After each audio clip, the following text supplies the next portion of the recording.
Isu diekspresi, pastinya di IKIM, Inspirasi Inforia Islami. Inspirasi Inforia Islami tentunya hanya di Radio Institut Kefahaman Islam Malaysia. Alhamdulillah, terima kasih pada rakan pendengar kerana terus bersama kami di IKIM, Inspirasi Inforia Islami menerusi rancangan Resolusi. Dan bersama dengan kita untuk perkongsian kita pada hari ini, anda boleh ikuti secara langsung di FB IKIM FM. Untuk perkongsian dan juga di Radio IKIM, kita ada perkongsian bersama dengan dua orang tetamu. Dah pun berada di konti IKIM untuk bersama dengan sahabat pendengar. Yang pertama, saya lalukan kehadiran Yang Berusaha Dr. Muhammad Farid Muhammad Syahran, merupakan fellow utama merangkap pengarah Pusat Kajian Syariah Undang-Undang dan Politik Institut Kefahaman Islam Malaysia. Assalamualaikum Dr. Farid. Assalamualaikum warahmatullahi wabarakatuh. Saya tak salah waktu ya Dr. Farid ya. Bukan fasa luna macam tu bukan kan? Ya, Masya Allah. Dan Alhamdulillah bersama dengan Dr. Farid juga tak lain tak bukan resolusi kita memang mesti akan ada. Dr. Muhammad Syekh Muhammad Saleh, Muhammad Syekh Saifuddin Muhammad Saleh untuk bersama dengan rakan pendengar pun dah bersedia di konti IKIM saat ini. Assalamualaikum Doktor. Waalaikumsalam warahmatullahi wabarakatuh. Doktor akan datang awal untuk bersama dengan rakan pendengar. Dah bersedia dari tadi sebenarnya untuk bersama rakan-rakan. Kita nak sambung sebenarnya. Kalau ikut minggu lepas kita membicarakan tentang resolusi, masih lagi dalam projek penyelidikan hubungan guru murid dalam makmal sains dan universiti dan sekolah, pengalaman Jepun dan Malaysia berserta rujukan selari terhadap tradisi pendidikan Islam, dan macam-macam perkara telah pun kita kupaskan kan Dr. Syekh kan. Dan kali ini kita bawakan Dr. Farid insya-Allah untuk bersama dengan kita. Cumanya kalau minggu lepas kita mulakan pembincangan kita tentang skop kedua pendidikan, iaitu genealogi akademik, maknanya Sugalo akademik itu sendiri dari perspektif Jepun. Kali ini kita insya-Allah kita akan bawakan dari perspektif Malaysia pula. Awalan ini kita mulakan dengan mukadimah daripada Dr. Syekh sendiri. Silakan Dr. Syekh. Baik, terima kasih Hati. Yang saya hormati rakan saya Dr. Muhammad Farid Muhammad Syahran. Para pendengar dirahmati Allah sekalian, Assalamualaikum warahmatullahi wabarakatuh. Salam sejahtera saya ucapkan. Alhamdulillah sekali lagi dapat kita bersama-sama dalam program resolusi menerusi Radio IKIM ini. Dan seperti yang disebut oleh Yati tadi, kita akan sambung perbincangan tentang skop kedua penyelidikan yang dijalankan, dan skop ini adalah berkenaan dengan genealogi akademik. Dan bagi skop yang kedua ini juga seperti juga skop yang pertama sebelum ini, kita bahagikan kepada 3 bahagian. Ya, bahagian pertama kita lihat daripada perspektif Jepun, bahagian kedua kita tengok daripada perspektif Malaysia, dan nanti minggu depan insya-Allah kita akan bincangkan daripada perspektif tradisi pengajian Islam. Baik. Jadi untuk mukadimah ini mungkin saya sekadar ingin orang kata apa, refresh balik, ingatkan balik apa yang kita maksudkan dengan genealogi akademik, kerana mungkin istilah itu agak asing bagi kebanyakan daripada kita. Secara mudahnya kita boleh lihat genealogi akademik ini sebagai rantaian ahli akademik daripada peringkat yang paling tinggi. Kalau dalam konteks universiti, peringkat paling tinggi ialah profesor. Kemudian dia akan turun kepada peringkat Profesor Madya, kepada peringkat penyelidik pasca doktorat, kepada pelajar doktorat ataupun PhD, pelajar sarjana, dan juga di bawah sekali biasanya adalah pelajar-pelajar peringkat sarjana muda, khususnya mereka yang menjalankan penyelidikan projek tahun akhir. Jadi kalau kita boleh bayangkanlah rantaian ini sebenarnya dia membentuk satu struktur organisasi juga. Ibaratnya macam dia berkait dengan perbincangan kita dalam skop yang pertama hari itu, tentang struktur organisasi dalam makmal. Tetapi yang kita nak fokuskan hari ini ialah bahawa rantaian ahli akademik ini dia sebenarnya terbentuk hasil daripada perkongsian idea, kesatuan idea yang boleh menghasilkan satu, ini istilah ini Dr. Farid akan guna nanti insyaAllah, satu silsilah yang mempunyai matlamat akademik yang sama. Jadi kalau dalam konteks makmal sains itu, mungkin dia punya kesatuan idea ni adalah fokus ataupun tumpuan penyelidikan yang sama lah.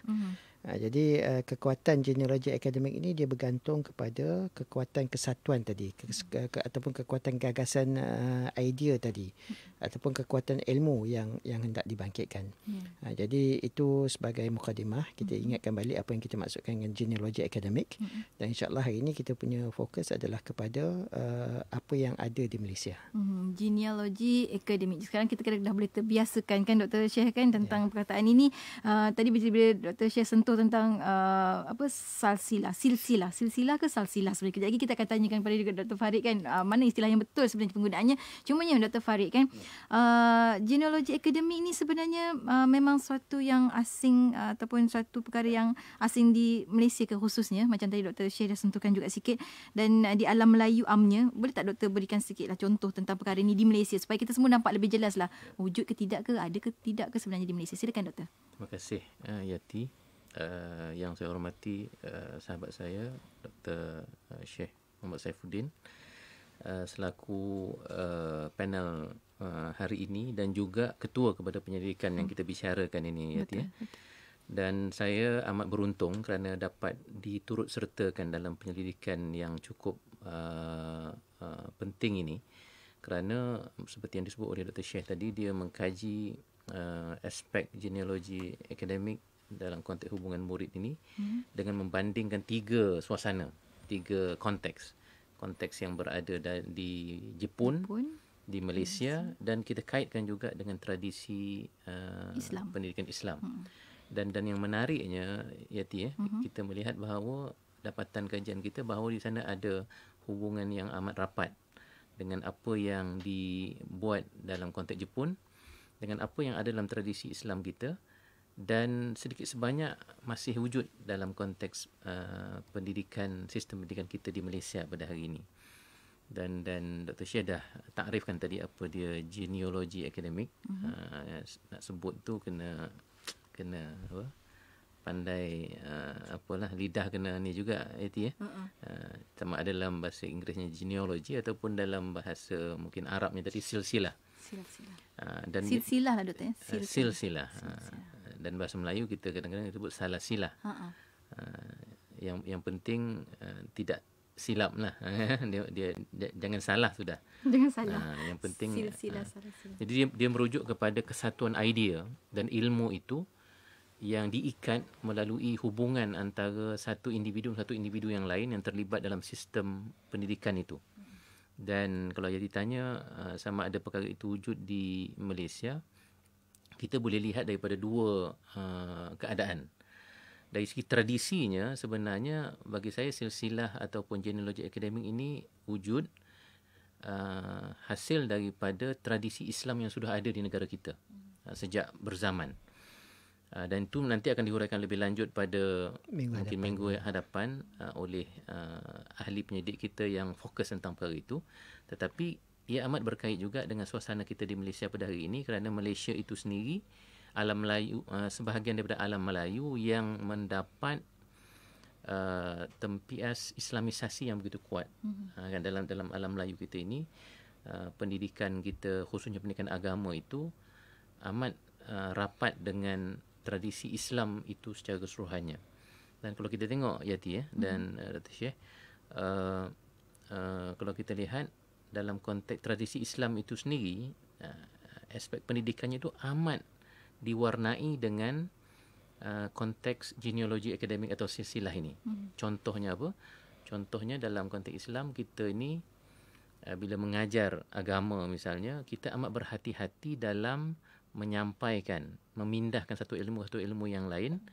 Malah rantaian guru dan murid itu kadang-kala dirakamkan dia punya family tree dia tu kan. Bersanad bersambung. Dia punya sanad ataupun hubungan ilmu antara satu individu yang lain itu, sehingga dia menjadi satu rantaian yang panjang dan secara mudahnya kita sebut ia sebagai satu mazhab ilmu. Istilah tu mungkin lebih dekat dengan kita kan, mazhab ilmu. Dalam fiqah misalnya kita ada satu mazhab. Dan yang menariknya, Yati, mazhab ini pun dia punya nama mazhab itu pun dikaitkan dengan nama individu. Selalunya yang founder lah, yang memulakan idea ataupun kaedah ataupun tradisi ilmu itu. Contohnya kalau dalam fiqah ada mazhab Syafi'i, kan? Dia bermula dengan Imam Syafi'i. Mazhab Hanafi bermula dengan Imam Abu Hanifah. Maliki Imam Malik, dan Hambali Imam Ahmad Ibn Hanbal. Yang utamalah. Dan dalam ilmu-ilmu yang lebih khusus seperti tasawuf, seperti akidah pun berkait dengan nama juga. Asy'ari, Maturidi, Syazili, ini semua nama-nama sebenarnya dia genealogi akademik lah tu. Genealogi ilmu. Rantaian ilmu seorang tokoh pemikir yang menyampaikan ilmunya itu akhirnya diteruskan autoriti ilmunya itu oleh individu-individu yang berada di bawahnya. Okey, macam mana dengan konteks Malaysia hari ini? Itu tradisi. Dalam konteks Malaysia hari ini, disebabkan sistem pendidikan kita yang dah berubah menjadi yang lebih moden, mungkin hubungan guru murid itu sedikit sebanyak dia ada perubahan. Kalau dulu dia very spiritual, dia melibatkan rohaniah. Sebab itu kalau guru dengan murid itu dia punya mungkin dia panggil sohbah, dia punya bersama-sama guru itu dalam jangka masa yang panjang. Duduk lama dengan kadang guru. dia bagi khidmat lagi Betul. Dia tukang ambil air untuk gurunya kan. Duduk pun buat pondok sebelah gurunya. Guru. Kalau nasib baik boleh jadi menantu untuk guru kan. Dan akhirnya dia berlaku satu genealogi lah, satu silsilah yang panjang, ya, seperti satu keluarga, tetapi matlamatnya masih nak memelihara ilmu itu, Dalam konteks hari ini kalau kita tengok, sistem kita dah agak lebih longgar, tetapi itu tidak bermaksud tidak ada genealogi ilmu itu. Misalnya dalam universiti misalnya, kita sebab research kita ni melibatkan universiti dan juga mungkin sekolah juga. Di universiti itu ada yang dipanggil research cluster. Mungkin itu kita boleh panggil sebagai genealogi akademik lah. Kita ambil contoh mudah di IKIM ni kan, kita pun research juga. Dr. Sheikh dia ada satu research cluster yang dia ketuai. Di bawahnya nanti akan ada beberapa researcher. Macam contoh research yang ini, saya berada di bawah beliau. Nanti akan ada mungkin research fellow yang lain terlibat. Ada RA yang berbuat nanti. Dan komuniti penyelidikan itu boleh kita panggil sebagai genealogi akademik lah. Dengan syarat masing-masing berkongsi satu idea dan tema yang sama, dan masing-masing berusaha untuk mengembangkan tema itu untuk akhirnya penyelidikan itu berterusan. Dan mungkin nantinya macam research sebegini dia boleh berterusan bukan sekadar di IKIM, tapi dia boleh juga bersambung di institusi yang lain. Di sekolah juga kalau kita lihat, walaupun ada satu kajian sebenarnya, saya ambil sikit lagi 1-2 minit Yati, Boleh. di sekolah memang ada satu kajian yang dibuat oleh Kementerian Pendidikan dan Polis Diraja Malaysia tentang peningkatan kadar jenayah disebabkan oleh hubungan guru murid yang lebih longgar hari ini. Okay. Maknanya research itu mendapati lebih longgar hubungan guru dengan murid, semakin besar jenayah. Lebih tinggi kadar possibility jenayah yang dibuat oleh murid tersebut. Di situ maknanya sebab itu kementerian mengambil pendekatan dalam perubahan sistem Pelan Pembangunan Pendidikan Malaysia 2013-2025 yang diusahakan oleh Perdana Menteri kita sekarang, yang dulu beliau Menteri Pendidikan. Mereka nak kembalikan dia panggil student based learning itu, supaya pelajar-pelajar itu dapat benar-benar berkumpul dalam satu kelompok dan betul-betul difacilitate oleh guru, supaya nanti timbul satu suasana di mana kluster-kluster yang ada pada pelajar-pelajar itu juga boleh menjadi satu genealogi jugalah. Tapi dia taklah macam sistem tradisi macam kita sebut tadi, ada tok gurunya, ada apa ni. Tetapi mungkin dalam ruang dan sistem yang ada pada hari inilah. Kalau guru dengan murid hari ini mungkin pertemuannya tidak lama, tetapi dengan sistem student based learning itu kita harapkan di sekolah dia menjadi satu ruang untuk setiap pelajar itu bersama-sama, dan di universiti dengan kluster-kluster penyelidikan itu kita harap itu juga menjadi satu sistem genealogi akademik yang sihatlah dan boleh dihidupkan seperti mana yang berlaku dalam tradisi dalam kita dahulu dan mungkin di Jepun yang kita dengar pada minggu lepas oleh Dr. Zulkifli. Masya Allah, tu dia. Maksudnya bila kata interaksi guru murid ni memang betul lah Dr. Syekh kan. Selama ini pun kita dah beberapa kali juga membincangkan berkenaan dengan ini. Maknanya kena ada kesinambungan guru murid, bukannya hanya terhenti di sekolah ataupun di universiti, kat luar pun kena juga dalam sosial mereka. Dan itu juga bila Dr. Farid dah sebutkan tentang kita dah ada acuannya Dr. Syekh kan. Kita dah ada acuannya. Islam sendiri dah ada acuannya. InsyaAllah kejap lagi kita nak kupaskan tentang genealogi akademik ini boleh ke diguna pakai dalam konteks makmal di Malaysia. Makmal di Malaysia boleh ke kita gunakan pendekatan genealogi akademik ini untuk pendidikan. InsyaAllah kita akan kongsikan lepas kita berhenti rehat seketika. Untuk sahabat pendengar jangan ke mana-mana. Bagi yang sedang menyaksikan mengikuti di FB IKIM FM saat ini, tekan butang share supaya lebih ramai lagi faham tentang genealogi akademik untuk sama-sama kita terapkan dalam kehidupan insyaAllah. Teruskan bersama kami di IKIM Inspirasi Inforia Islami.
Inspirasi Inforia Islami tentunya hanya di Radio Institut Kefahaman Islam Malaysia. Kita kembali menerusi rancangan resolusi tengah hari ini bersama dengan sahabat pendengar untuk bahagian kedua, Genealogi Akademi, untuk bersama dengan sahabat pendengar ini menerusi projek penyelidikan hubungan guru murid dalam makmal sains di universiti dan sekolah, pengalaman Jepun dan Malaysia berserta rujukan selari terhadap tradisi pendidikan Islam. Pengajian penyelidikan ini dah tamat dah, dan hari ini kita bawakan supaya kita semua dapat faham apa sebenarnya yang berlaku dan pernah dikaji oleh Institut Kefahaman Islam sendiri insya-Allah. Dan bersama kita ada Dr. Syekh Muhammad Saifuddin Syekh Muhammad Saleh, Fellow Kanan Merangkap Pengarah di Pusat Kajian Sains dan Alam Sekitar Institut Kefahaman Islam Malaysia. Juga kita ada yang berusaha Dr. Muhammad Farid Syahran, Fellow Utama Merangkap Pengarah Pusat Kajian Syariah Undang-Undang dan Politik Institut Kefahaman Islam Malaysia. Kita sambung lagi Dr. Syekh kan. Tadi sebab Dr. Farid dah sentuh sikit tentang research cluster. Kan mungkin juga Dr. Farid, Dr. Syekh ada nak tahu tentang pendekatan. Adakah pendekatan genealogi akademik ini boleh diguna pakai dalam konteks makmal sains di Malaysia ini sendiri, Doktor? Baik, terima kasih Hati. Kalau kita ingat balik apa yang dikongsikan oleh Dr. Zulkifli pada minggu lepas, bagaimana di Jepun mengikut pengalaman peribadinya sendiri, apabila nak mempelajari satu cabang ilmu di dalam bidang sains itu, pelajar akan pergi ke seorang pakar yang merupakan seorang profesor yang ada makmalnya sendiri, dan dia akan duduk di situ belajar daripada awal sehingga habis. Biasanya dalam konteks Dr. Zul tadi, kalau kita ingat, dia belajar daripada peringkat ijazah sarjana muda sampai ke PhD. Ya, betul. Jadi maknanya dalam makmal yang sama ya. Betul. Jadi di situ dia mengembangkan ilmu dan kemahiran dalam pengkhususan yang dimiliki oleh profesor yang menjadi gurunya atau maha gurunya. Jadi kalau kita menggunakan pendekatan yang sama, saya rasa memang boleh dilaksanakan di Malaysia, dan mungkin tidak keterlaluan kalau saya katakan memang ada pun di Malaysia. Cuma yang membezakan mungkin antara kita dengan Jepun ialah kita tidak tekankan sangat aspek genealogi akademik ini di Malaysia. Maknanya apabila kita belajar satu ilmu daripada seorang pakar, seorang maha guru, kita jarang sekali, kalau ingat macam Dr. Zul, dia cerita apabila dia pergi ke conference atau persidangan, apabila dia memperkenalkan diri dia akan sebut nama dia daripada bukan saja nama universiti, tetapi juga daripada makmal mana. Secara tidak langsung dia juga memperkenalkan gurunya siapa. Tetapi ini saya lihat tidak berlaku dalam konteks negara kita. Mungkin kalau kita nak belajar suatu kepakaran atau satu bidang itu, kita akan mencari pakar itu dan kita pergi untuk mendaftar di universiti di mana pakar itu berada. Tetapi biasanya dia terhenti di situlah. Tetapi kita jarang sekali membawa nama guru kita itu apabila kita memperkenalkan diri kita kepada orang lain. Ini mungkin satu perkara yang kita boleh fikir-fikirkan dan juga kita boleh bincang-bincangkanlah sama ada atau tidak kewajarannya, apa manfaatnya dan sebaliknya. Tetapi bagi saya ini satu cara untuk kita meningkatkan ikatan rantaian keilmuan yang saya sebutkan di awal tadi. Nak menunjukkan bahawa kita ni berguru dengan siapa. Kerana kepakaran itu sebenarnya pada peringkat kita belajar, kepakaran itu berada pada guru. Betul. Jadi kalau kita membawa nama guru kita bersama dengan kita, makna menunjukkan kita juga sedikit sebanyak menunjukkan kita memiliki kepakaran yang betul. Dari segi authority dan credibility itu ada. Berbanding dengan hanya kalau kita bawa nama kita sahaja yang pada peringkat itu kita hanya seorang pelajar. Jadi bagi saya dalam konteks Malaysia, ianya boleh diguna pakai. Sebab itu biasanya kalau dalam seseorang itu nak melanjutkan pengajian ke peringkat yang lebih tinggi, nasihat yang biasa diberikan ialah bukan kita cari universiti, tetapi kita cari di mana pakar itu berada. Kadang-kadang orang cakap cari supervisor Betul yang lah. bagus. Istilah yang hari ini kita guna supervisor lah, penyelia. Tetapi maknanya penyelia itu mestilah mempunyai kepakaran, dan kalau dia ada kepakaran itu, di situlah tempat kita belajar. Tak kiralah universiti mana sekalipun. Tetapi bagi saya genealogi akademik ini adalah satu penzahiran penghormatan kita kepada guru yang mempunyai kepakaran dalam bidang ilmu tersebut. Satu penghormatan kan ilmu, macam sambungan autoriti ilmu tadi lah kan doktor sebut juga. Mungkin juga sebab ni soalan ni saya dah tanyakan juga pada Prof. Madya Dr. Zulkifli Mat Yusof minggu lepas, bila kita sebut tentang ni. Kali ni kita bawa daripada Dr. Farid lah soalan yang lebih kurang sama berkenaan dengan kritikan terhadap genealogi akademik ini dilihat sebagai galakan inbreeding ataupun rasa taksub yang membawa kepada asabiah mungkin kepada seorang tokoh. Apakah mungkin doktor sendirilah, Dr. Farid sendiri ada tak ulasan tentang kritikan seperti ini, doktor? Okey, terima kasih Yati dan Dr. Syekh. Saya rasa dia bergantung kepada kualiti genealogi ataupun grup akademik itu sendiri. Inbreeding ni biasanya teori yang selalunya dikaitkan dengan biologi kan, tetapi juga dikaitkan dengan universiti ataupun sistem pendidikan. Katanya kalau inbreeding ni dia unhealthy sebab kita hanya terkumpul dalam satu institusi sahaja, dan kalau kita pilih pun kita akan pilih daripada orang dalam, dan tidak ada new ideas masuk, tidak ada new blood masuk. Tetapi macam saya kata, dia bergantung kepada kekuatan tokoh yang ada di universiti itu. Di Jepun katanya universiti itu dia punya kluster-kluster itu, profesor yang mengetuainya itu kadang-kadang sampai menang Nobel Prize. Jadi di situ inbreeding mungkin satu yang positif sebab pelajar-pelajar beliau itu akan dapat manfaat daripada tokoh besar ini. Macam Asabiyah pun saya rasa kalaulah grup itu kan yang menjadi satu genealogi akademik itu ataupun genealogi ilmu itu bersifat betul-betul ilmiah. Mereka betul-betul membuktikan otoriti dan kehebatan ilmu gurunya itu didalami dengan betul dan disampaikan dengan betul, dan dia bersifat objektif dengan kritikan orang.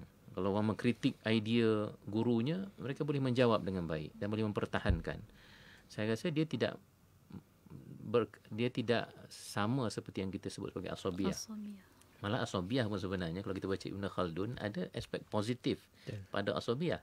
Sebab asabiyah ni yang membentuk kita punya jati diri, self defense kita. Tapi jangan dibawa kepada benda-benda negatif lah. Jangan asabiyah sampai bergaduh, berlawan antara satu dengan yang lain. Tapi dia menjadi satu persaingan yang sihat, itu tidak ada masalah. Saya sendiri ada pengalaman berguru dengan seorang tokoh besar, Profesor Said Naqib Al-Atas. Ini pun bila saya bincang dengan Dr. Syekh kata boleh jadi satu contoh sebagai genealogi akademik di Malaysia, sebab Prof Al-Atas ni merupakan tokoh besar. Dia ada idea-idea yang besar. Kalau tak ada orang-orang yang belajar sungguh-sungguh dengan beliau dan meneruskan dia punya ilmu itu, gaya fikir dalam bentuk penerusan dan memudahkan idea-idea beliau itu, maka idea-idea besar ni akan hilang begitu sahaja. Betul. Tetapi rantaian ilmuwan yang berada di bawah satu tokoh itu, dia mesti proof lah, dia mesti membuktikan bahawa mereka mampu, satu, untuk memahami idea besar itu, dan yang keduanya untuk menyampaikan idea itu kepada yang lain supaya ia tersebar dalam bentuknya yang positif, dalam bukan bentuk asabiyah yang negatif tadi.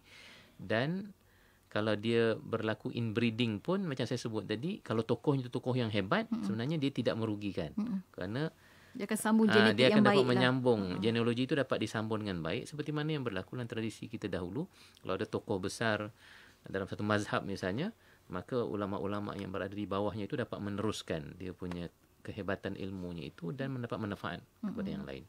Tanda genetik lah jadi kritikan inbreeding itu dia bergantung kepada suasana. Kalau suasana yang kita dapat lahirkan dalam genealogi akademik itu positif, insya-Allah hasilnya itu akan bersifat amat positif. Ya, itu yang kita harapkan, insya-Allah. Cumanya kita balik pada Dr. Syez juga lah kan, kalau kita lihat genealogi akademik ni sebenarnya terkait juga dengan aspek hubungan antara guru dan murid. Dan boleh tak Dr. Syez jelaskan apakah asas-asas yang perlu ada dalam membentuk hubungan yang baik antara guru dan murid yang seterusnya boleh memantapkan lagi pelaksanaan genealogi akademik ini di Malaysia? Sebenarnya Yati, bagi saya, kalau kita bercakap tentang genealogi akademik ataupun rantaian ilmiah ini, dia sebenarnya satu bentuk pemerkasaan. Pemerkasaan ataupun empowerment dalam bidang pendidikan, menerusi kita nak wujudkan satu hubungan guru murid yang amat sihat lah. Tadi di awal tadi, kalau kita masih ingat, Dr. Farid ada gunakan satu istilah, iaitu suhbah. Saya rasa ini satu istilah yang patut kita suburkan dalam dunia pendidikan kita, kerana ini adalah bagi saya resepi kejayaan untuk membentuk satu hubungan guru murid sehingga dapat membentuk satu kesatuan pemikiran yang dapat dizahirkan dalam bentuk genealogi akademik lah yang kita sebutkan pada hari ini. Dan pastinya apabila kita menyentuh tentang perkara ini, kita tidak dapat lari daripada aspek adab ketika berguru, adab ketika menuntut ilmu. Juga mungkin saya petik sikit ataupun saya sambut sikit apa yang Dr. Farid sebut tadi tentang berbeza pandangan bila ada kritikan daripada luar, bagaimana kita nak menjawab, bagaimana nak bermujadalah. Ada adabnya. Bukannya kita berdebat dengan menggunakan emosi. Hari ini zaman media sosial hari ini semua nak berdebat, tetapi akhirnya semua bergaduh. Jadi maknanya di sini adab itu penting dalam menuntut ilmu, untuk memelihara hubungan yang baik antara guru dengan murid. Dan juga di situ ada beberapa dimensi yang perlu kita berikan perhatian juga. Misalnya dimensi ketuhanan.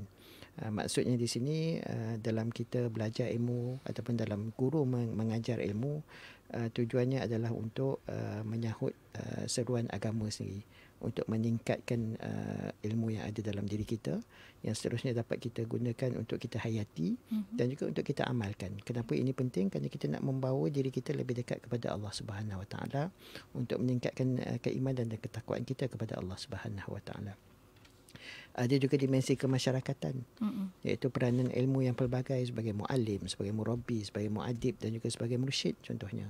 Ini menunjukkan bahawa guru itu ada kedudukan yang amat istimewa dalam masyarakat kita. Dan ini yang patut kita selahkan. Hari ini, kalau dulu satu masa dulu saya ingat kalau seorang guru itu dilihat atau dipandang tinggi dalam masyarakat. Tetapi hari ini seolah-olah guru tidak dipandang sedemikian lagi. Malah kadang-kadang dipelekehkan. Kadang-kadang dilihat sebagai kerja ataupun pilihan kerjaya yang terakhir kerana tak dapat kerja lain. Tetapi saya rasa ini satu bentuk ketidakadilan yang kita lakukan kepada golongan pendidik. Seharusnya mereka dihormati dan kita letakkan mereka pada satu kedudukan yang sewajarnya lah. Dan satu lagi saya rasa aspek yang perlu ada adalah aspek kendiri pada pelajar itu yang perlu dipertingkatkan, seperti daya tahan, juga iman dan juga takwa. Tambah-tambah lagi dalam cabaran yang kita hadapi hari ini lah, dengan pandemik sebagainya, kena belajar di rumah, PDPR. Jadi perkara ini menuntut daya tahan di peringkat pelajar itu sendiri. Tak kira lah di peringkat sekolah ataupun di peringkat universiti, yang pastinya bukanlah mudah. Tetapi kalau ini dapat dilakukan, dia dapat meningkatkan lagi kekuatan yang ada pada seorang pelajar itu. Sebab itu kalau kita tengok menuntut ilmu itu, kita katakan sebagai satu jihad. Dia bukan benda yang mudah. kan. Kalau mudah nak belajar, saya rasa tak perlu bersusah payah lah kan. Tapi sebenarnya nak menuntut ilmu bukan satu perkara yang mudah. Menuntut pengorbanan, menuntut segala macam orang kata kekuatan yang perlu ada dalam diri kita, dan itu yang kalau kita dapat lakukan, kita akan dapat meningkatkan pemerkasaan pendidikan yang saya sebutkan di awal tadilah. Jadi genealogi akademik yang kita bincangkan hari ini adalah sebenarnya penzahiran kepada pemerkasaan pendidikan tadi. Masya Allah, tu pentingnya tu kan Dr. Farid kan, Dr. Syekh. Macam Dr. kata tadi, PDPR memang cabaran sangat banyak, mujahadahnya itu baru sekarang. Kita tahu masa akan datang lagi banyak lagi sebenarnya yang bakal ditempuh dalam dunia pendidikan. Dan saya tiba-tiba bila bersama dengan Dr. Farid ni kan, teringat guru dan pendidikan satu masa dahulu, rancangan guru dan pendidikan bersama dengan Datuk Profesor Dr. Harim Tamuri dan sebagainya pun menyebutkan tentang perkara yang sama, maknanya hubungan antara guru dan murid dan sebagainya. Dan kita sampai ke hujung-hujung juga Dr. Farid dan Dr. Syekh. Mungkin hujung ni kita boleh titipkan sedikitlah perkongsian bersama dengan rakan pendengar kita sebagai kesimpulan untuk tajuk kita pada hari ini. Silakan Dr. Farid terlebih dahulu. Okey, saya rasa penting kita bicarakan kembali persoalan genealogi akademik ini. Kerana apa? Kerana dia merupakan salah satu tradisi, kalau kita boleh kekalkan, dia akan memelihara ilmu. Kerana apa? Kerana genealogi ilmu itu dia akan memastikan bahawa seseorang yang mendapat ilmu daripada seorang tokoh ataupun ilmuwan yang berautoriti itu, dia akan beramanah membawa ilmunya itu berasaskan silsilah yang dia ada tadi itu, hubungan genealogi yang dia ada itu, dan dia tidak mudah-mudah untuk menyalahgunakan ilmunya itu. Sebab itu dulu Yati ada satu istilah ijazah. Sekarang pun kita pakai ijazah. Tapi ijazah hari ini dah macam tak berapa menangkap makna ijazah yang asal itu.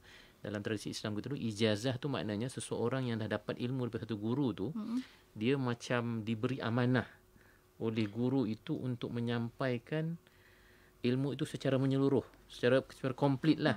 Ilmu tu dah jadi sebagai amanah. Dan dia bawa dia bawa amanah itu. Sebab itu dia bawa nama guru, dia bawa nama sekolah pemikiran dia tu, dia punya madrasahnya itu. Dan oleh kerana itu di situ ada amanah, ada tanggungjawab, ada rasa berhati-hati untuk menyampaikan ilmu, dan akhirnya ilmu itu akan tersebar secara baik dan juga beramanah. Maksudnya dia tidak akan mudah rosak ilmu itu. Dia akan disampaikan dan disebarkan dengan baik. Jadi sebab itu saya rasa kajian ini merupakan satu kajian yang baik untuk kita mengembalikan sistem yang cukup baik itu dalam tradisi pendidikan kita pada hari ini. Ya, ijazah tu macam doktor kan, Dr. Syekh kan, Dr. Zul kata bila dapat ijazah tu, topi tu bukannya untuk diterbang. Maknanya dapat ilmu bukannya dilepaskan, tapi dia letak atas kepala sebab ada amanah yang perlu dipikul di pundak. Dr. Syekh sedikit ujung ni. Yang cakap tu sebenarnya Dr. Ashraf. Dr. Ashraf, ya. Dr. Ashraf, ya Allah. Baik, saya rasa kebanyakan kesimpulan itu dah disebut oleh Dr. Farid. Cuma yang mungkin saya boleh katakan saya ringkas ialah daripada penyelidikan ini kita dapat lihat bahawa sebenarnya dalam tradisi Islam itu banyak perkara yang diwariskan kepada kita hari ini. Cuma dengan arus pemodenan, dengan pengaruh daripada Barat contohnya, banyak perkara itu mungkin tidak lagi kita amalkan. Sedangkan perkara itu mungkin boleh memberikan manfaat kepada kita.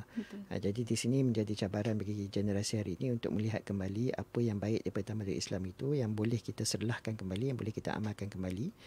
Mungkin kita perlu laksanakan. Seperti perbincangan kita tentang genealogi akademik ini, memang ada aspek-aspek yang mungkin orang akan lihat secara dari sudut pandang negatif tentang inbreeding dan sebagainya, tetapi seperti yang ditekankan oleh Dr. Farid tadi, kalau ia boleh membawa kepada suatu kebaikan, apalagi kalau ianya melibatkan seorang pakar atau seorang mahaguru yang hebat, ianya boleh membawa kebaikan yang saya rasa amat besar. Dan ini sebenarnya yang kita perlu cuba lakukan. Ya, insya-Allah ni antara usaha, sebahagian daripada usaha yang dilakukan oleh IKIM sendiri untuk kita ketengahkan genealogi akademik ini kepada masyarakat. Terima kasih banyak kepada Dr. Farid, Dr. Syekh untuk perkongsian pada hari ini. Bertemu lagi di lain masa insya-Allah. Assalamualaikum. Waalaikumsalam warahmatullahi. Dan untuk anda rakan pendengar, teruskan kesetiaan bersama kami tentunya hanya di IKIM Inspirasi Inforia Islami.